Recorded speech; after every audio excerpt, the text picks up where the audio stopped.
নমস্কার, আমি অঞ্জনা। আমার রান্নাঘরে সবাইকে স্বাগত। আবারও চলে এলাম নতুন একটা ভিডিও নিয়ে। আমাদের ঘরে অনেক সময় হুট করে অতিথি চলে আসে, মানে সকালে জানতে পারলাম কেউ একজন আসছে বাড়িতে।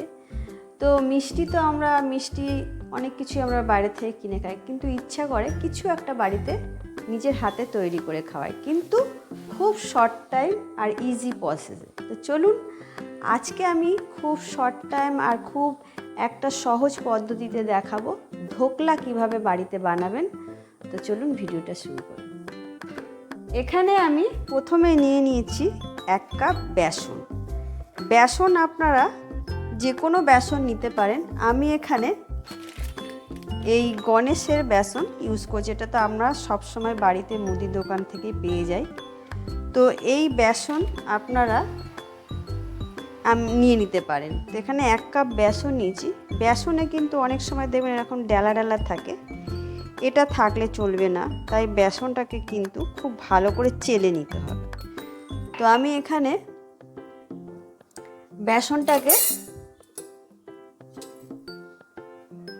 বেসনটাকে কিন্তু চেলে নেবো। একটা চালনি নিয়ে ভালো করে এরকম করে চালনির মধ্যে দিলে বেসনগুলো দেখুন নিশ্চয় কি সুন্দর পড়ছে, কি সুন্দর পড়ছে দেখুন বেসনগুলো। এরকম কিন্তু বড় একটু ছিদ্রওয়ালা ছেঁকনি নিলেই কিন্তু ভালোভাবে বেসনটা ছেঁকে নিতে পারবে। পুরোটা কিন্তু আমি চেলে নিলাম, আর দেখুন কি সুন্দর চালার পর বেসনটা পুরো মোলায়েম লাগছে। যত চেলে নিলে ধোকলাটা খুব ভালো হবে। তো এখানে আমি এবার একটা বোলের মধ্যে এটাকে আমি নিয়ে নেব বেসনটা।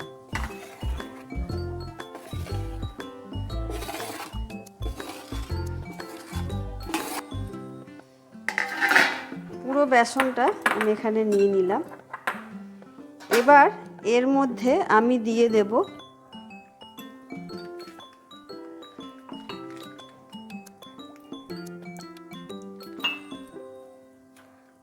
টক দই।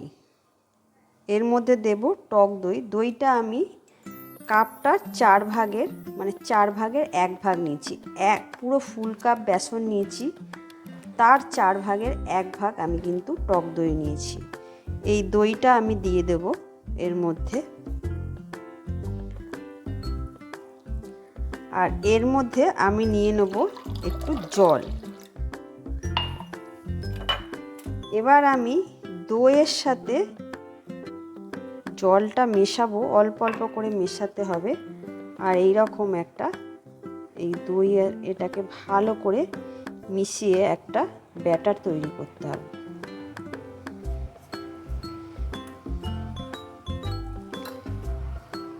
আবারও একটু জল দিলাম।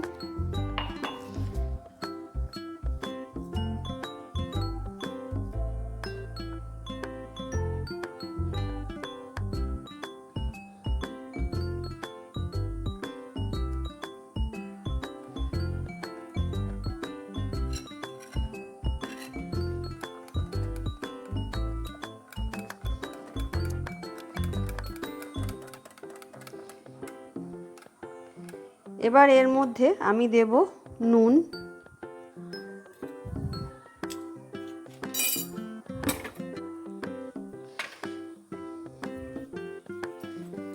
স্বাদ অনুযায়ী নুন দিতে হবে। নুনটা আমি 4 চামচের 4 ভাগের 1 ভাগ নুন দিলাম। আর একটু দেব, মানে অল্প সামান্য একটু, একটা কাঁচা লঙ্কা আর একটু ছোট্ট একটু কুচি আদা বাটা আমি এর মধ্যে নিয়েছি। সামান্য একটু আদা আর একটা কাঁচা লঙ্কাকে পেস্ট করে নিয়েছি, এটা এর মধ্যে দিয়ে দেবো।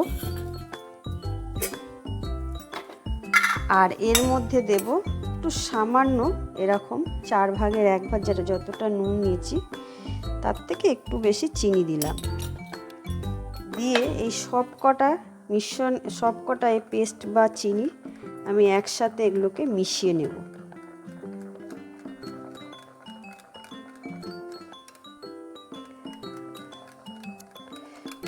ব্যাটারটা দেখতে ঠিক এই রকম হবে, না গায়ে লেগে থাকবে, এটার গা থেকে এরকম থিকনেসটা এরকম। কিন্তু এটাকে কন্টিনিউ নাড়িয়ে ভালো করে নাড়িয়ে নিতে হবে, যাতে কোনো রকম এর মধ্যে দানা না থাকে।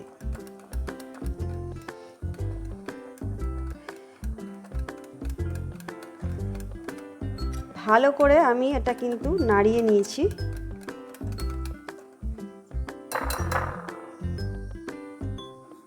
এবার এটাকে আমি 10 থেকে 15 মিনিটের জন্য চাপা দিয়ে রেখে দেব।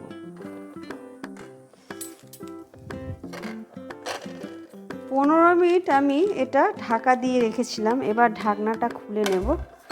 খুলে নিয়ে এটা কিন্তু 10 থেকে 15 মিনিট রাখলে না হলে কিন্তু এটা সফট হবে না। আর আমি এটা থিকনেসটা মানে কতটা পাতলা সেটা দেখিয়ে দিচ্ছি। ঠিক এরকম গাঢ় রাখতে হবে। তো এর মধ্যে আমি এবার দিয়ে দেবো, ইনো নিয়েছি। ইনো তো আপনারা সবাই জানেন, ওষুধের দোকান বা মুদিখানার দোকানে ইনো থাকে। ইনোটার আমি হাফ প্যাকেটের হাফটা নিলাম, বেশি দেবো না, ঠিক এইটুকু এরকম নিতে হবে। এই ইনোটা আমি এর মধ্যে দিয়ে দেব। তারপর আমি এর মধ্যে একটু জল দেব। জল দিলেই দেখুন কীরকম ফেনা ফেনা হচ্ছে। ঠিক এটাকে ভালো করে ইনোটাকে এর সাথে মিশিয়ে নিতে হবে।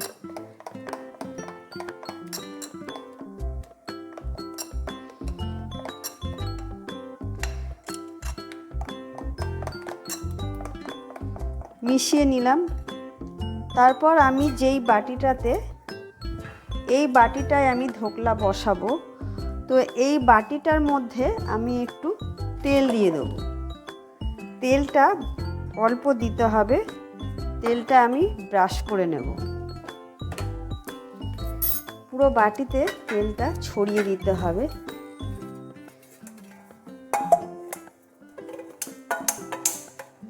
ভালো করে চারিদিকে তেলটাকে লাগিয়ে নিতে হবে, তাহলে কিন্তু ধোকলাটা তুলতে একদম অসুবিধা হবে না।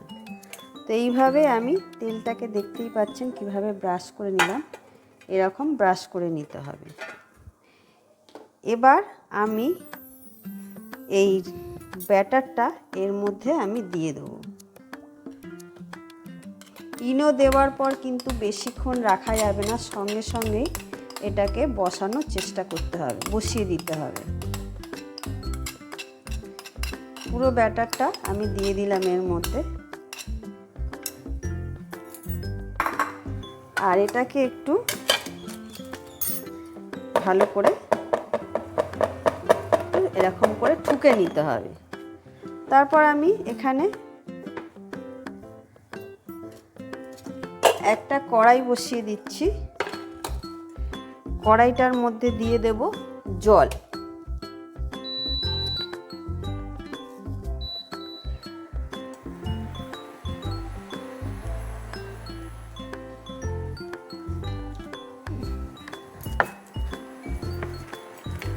কড়াইটার মধ্যে জল দিয়ে দিচ্ছি। তার মধ্যে আমি একটা স্ট্যান্ড বসিয়ে দেবো। এরকম একটা স্ট্যান্ড বসিয়ে দিলাম। আর এই যে ব্যাটারটা, এটা আমি এর মধ্যে বসিয়ে দেব। এরকম করে বসিয়ে দিতে হবে। দিয়ে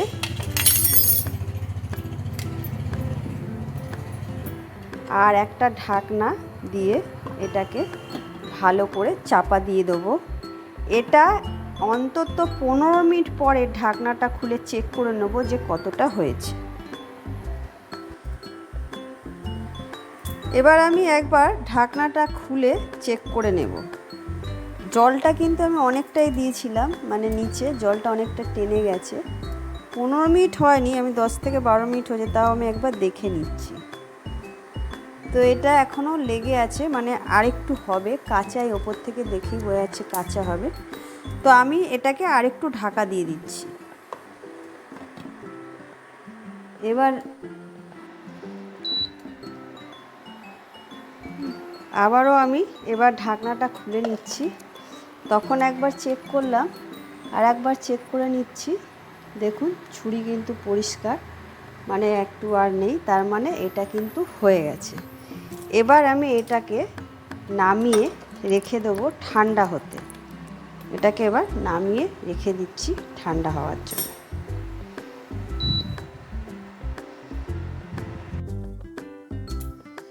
এবার একদম ঠান্ডা হয়ে গেছে, আর দেখুন এরকম বাটি থেকে ছেড়ে ছেড়ে আসছে, মানে এরকম ঠান্ডা হয়ে গেলে ছেড়ে ছেড়ে আসবে।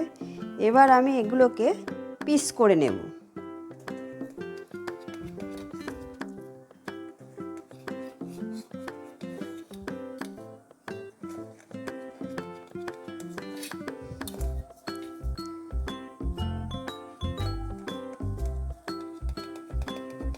একটু করে নিচ্ছি। এবার আমি এটাকে একটা থালায় ঢেলে নেব। এবার আমি পিসগুলোকে দেখুন কি সুন্দর ইজিলি পিসগুলো উঠে যাচ্ছে, ঠিক এরকম করে তুলে নিতে হবে। একদম ইজিলি উঠে যাবে, কোনো অসুবিধা হবে না।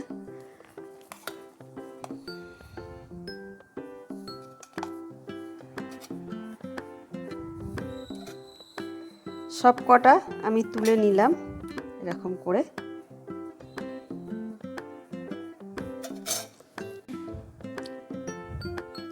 এবার আমি আপনি সফটনেসটা দেখিয়ে দিচ্ছি, কতটা নরম হয়েছে দেখতেই পাচ্ছেন। তো এরকম নরমও সফট হবে। এর উপরে এবার দিতে হবে। এবার আমি এখানে একটা প্যান বসিয়ে নিলাম। প্যানের মধ্যে দিয়ে দিলাম সামান্য একটু তেল। অল্প করেই তেলটা দিতে হবে।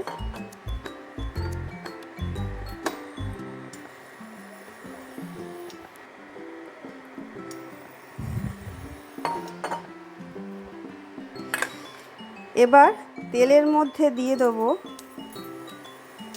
আমি এরকম 3টে শুকনো লঙ্কা নিয়েছি, একটু সামান্য করে ছিঁড়ে ফাটিয়ে দেবো। শুকনো লঙ্কা দিয়ে দিলাম।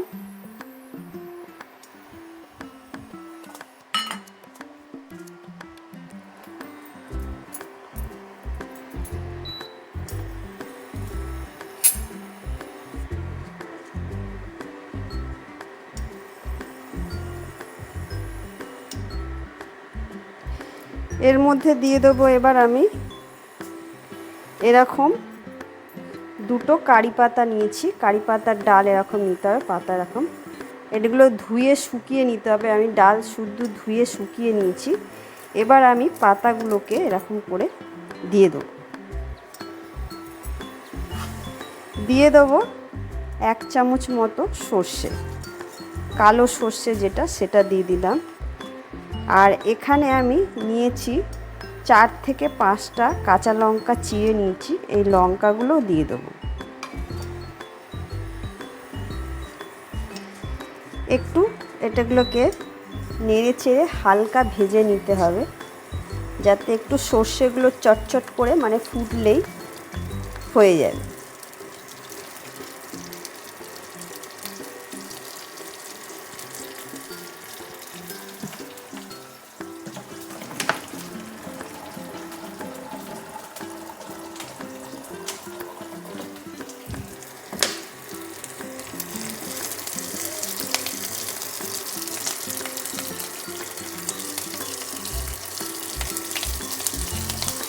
সর্ষেগুলো দেখতেই পাচ্ছেন কীরকম একটু ফুটছে। ঠিক এখনই আর একটু নাড়িয়ে নেবো, কারি পাতাটা একটু লালচে মানে একটু ভাজা হবে।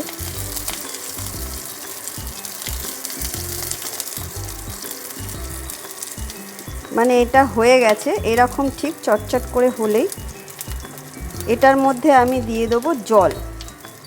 জলটা ঠিক 1/2 কাপের মতো জল দিতে হবে, বেশি জল দেওয়া যাবে না। এরকম 1/2 কাপ মতো জল দিলাম। আর এর মধ্যেই আমি দিয়ে দেবো পুরো এরকম ভর্তি 1 চামচ চিনি। চিনিটাকে এবার একটু গলতে দেব।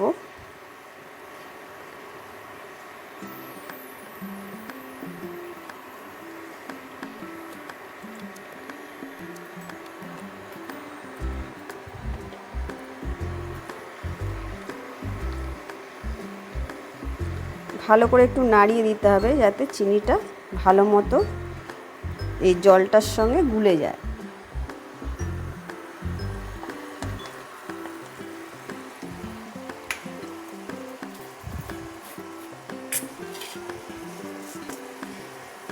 এরপর আমি এর মধ্যে দিয়ে দেবো হিং। হিংটা কিন্তু খুব ভালো জাতের একটু হিং নিতে হবে যাতে সেন্টটা খুব ভালো হয়। আর একদম খুবই সামান্য, আমি দেখতেই পাচ্ছেন ছোট চামচ, 4 চামচেরও একদম সামান্য একটু হিং নিয়েছি। হিং বেশি হলে কিন্তু গন্ধে খাওয়া যাবে না। তো হিংটাকেও আমি জলের সঙ্গে ভালো করে ফুটিয়ে নিচ্ছি।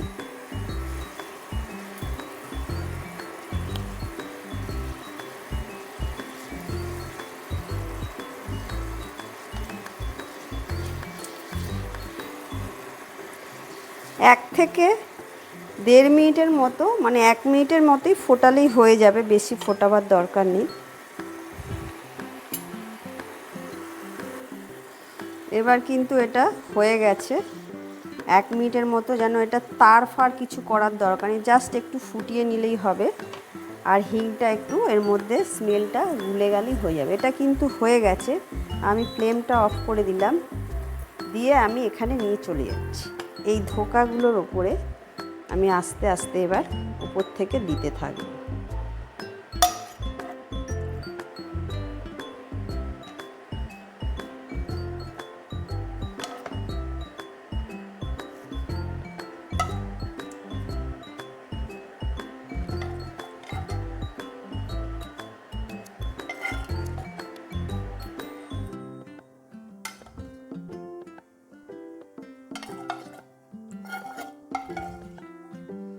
চিনির শিরার জলগুলো ভালো করে এক একটা ধোকার ওপরে যেন ঠিকঠাকভাবে পড়ে, এরকমভাবে দিতে হবে।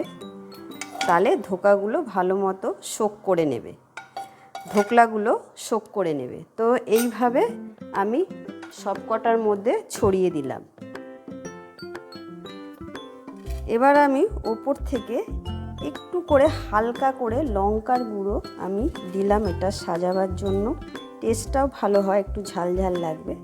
আপনারা যদি না চান এটা নাও দিতে পারেন। আর অতি অবশ্যই যদি কারো বাড়িতে নারকেল থাকে, নারকেলটাকে কুচিয়ে ওপর থেকে দিতে পারেন, ওটা আরও ভালো টেস্ট হয়। আমার কাছে ছিল না বলে আমি দিতে পারলাম না। তাহলে আজকে আমি কিন্তু খুব সুন্দর একটা, একদম কম জিনিস উপকরণ দিয়ে সস্তার জিনিস আর খুব শর্ট টাইমের মধ্যে একটা দারুণ রেসিপি করে দেখিয়ে দিলাম। বাড়িতে কিন্তু অতি অবশ্যই অতিথি এলে বা নিজেরাই ঘরেতে টিফিন হিসাবে এটা বানিয়ে খেতে পারেন, সবাইকে খাওয়াতে পারেন। আর আমার ভিডিওটা যদি ভালো লেগে থাকে লাইক, কমেন্ট, শেয়ার করে দেবেন। টাটা।